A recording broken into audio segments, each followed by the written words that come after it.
Hi, friends. Shay here. And today, April and I are back for another installment in the Girl from the Other Side series that we've been doing.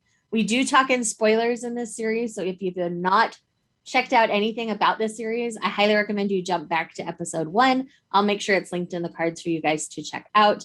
But really quickly, I'm Shay from Shay Geeks Out. I talk primarily about manga and romance books on my channel. And then I'll let April introduce herself and then we'll dive right in. And I'm April from April Sarah. I do all kinds of different things, book related, coloring book related. If it's pretty, I enjoy it. That's actually a pretty accurate description for your channel. yes, it is. All right. So today we are going to be talking about volume 5, which is one of my favorite covers, and volume 6 of Girl from the Other Side. And in these two books, I feel like this is kind of where the series starts to pivot. I mean, the first four, we've primarily been focused on Teacher and Shiva and their relationship. But now we're getting a lot more players added to our story. We're getting more from the insiders playing into these volumes. And we also get more of a political slash religious take on what happens between the outsiders and the insiders. And so that's just kind of roughly what's happening. Again, we are officially diving into spoilers. If you do not want to be spoiled, I'm sorry, this is not the video for you. So, April, I'm going to let you kind of start and then I'll play off of you. Okay, so volume 5. I like volume 5 because we kind of get to see the innocence of both Teacher and Shiva like come to head because we finally lost Auntie. Mm-hmm. And so Shiva is trying to process that. Teachers try to keep everything from her. And so as best he could. Yeah, so he doesn't quite see why Shiva is mad at him. And there's this big fight moment that you usually see between parent and child, but because Teacher isn't quite as mentally evolved as you would assume like a lot of parents are at that point, we have this complete and utter breakdown of a conversation that just devolves into name calling, and some of the cutest things come out of both of their mouths. Right. I believe it ended in what, cream puff and ink blot? Yeah, I'm pretty sure. And I think that was a pivotal moment of that book that I loved so much. But just because at that moment it almost felt more like they were siblings, like an older teenage sibling and a young sibling fighting and name calling because they don't know how to get to each other any other way, and so they're screaming at each other, name calling through a door. Yeah, and it's just like what siblings would do, and so it felt very almost sibling like to me. Exactly. And in that moment you kind of start to understand that both of them have no idea what they're doing and they're just learning from each other. And that's kind of what this whole thing is all about in my head, is these two beings, these two pieces, and how they're just lifing together. And so I like that. But you're right, there is a lot of things going on in the background within these two series, because we're starting to see the inside infiltrating the outside and trying to solve their curse, which inevitably has a lot to do with Shiva. And we don't quite understand what kind of piece she is playing, but you have both the mother that the dark ones are always going off about, who really want this soul, and then you also have the insiders and the father who are seeing her as a piece to lift this curse.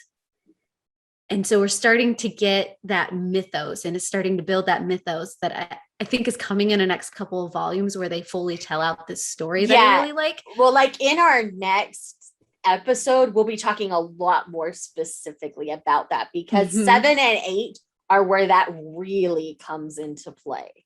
But in, like I say, these ones are more like the pivot volumes where it's like, okay, we've been over here for a while, but now we need to take you over here so you fully understand more about what's been happening over here.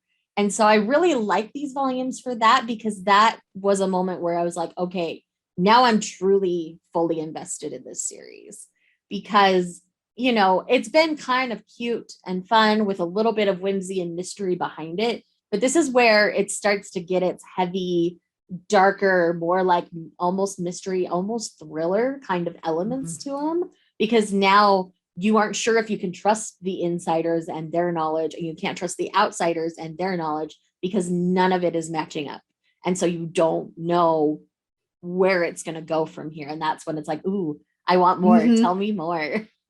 Yeah, we're digging deeper into that mystery and what all of that is, and you've got more of that fairy tale element that's starting to sink into all of this. And yeah, I agree. And I have to like say again, I've said it in most of these so far, but rereading this series with where I'm at now, it hits so different. Even just the cover of volume 5 hits different. I didn't notice this shadow underneath before. Like I noticed hers, but I didn't notice the changes in the shadow down here. Right. And that makes so much more sense with where I'm at currently in the series now. Like it, so many things. There's a lot of pieces that when you're rereading this part and you've got that last piece and you kind of know where it's starting to shift to, you're like, oh, so that's kind of, I kind of get it, but I don't know what the conclusion is quite yet. So I don't fully get it, but I can see the hints of what is about to be pulled that direction. Because we have a lot of things, because we finally in this what was it, 6, we finally had Teacher and Shiva touch for the first time. Right.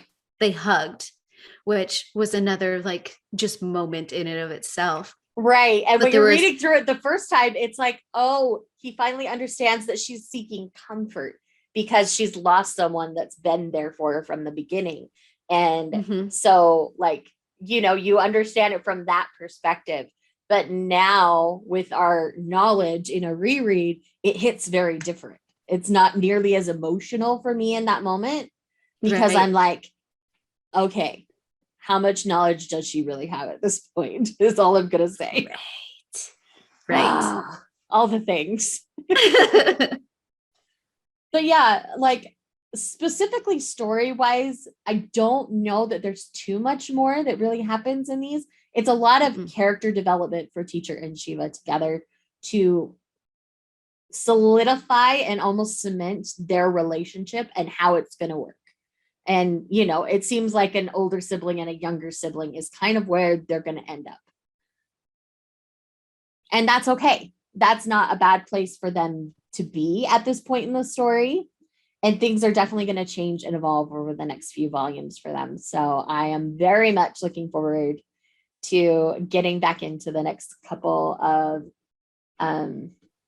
volumes in this one. I'm trying to think.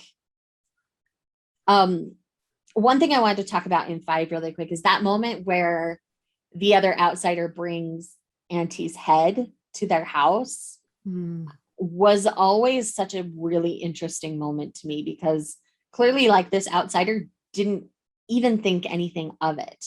And that says a lot for the outsider mentality and how Teacher is not your typical outsider. That was like the truest moment where it's like, yeah, he definitely doesn't think like any of these other outsiders. So what's the difference between Teacher and these other outsiders? And what's the difference between Shiva and the other insiders?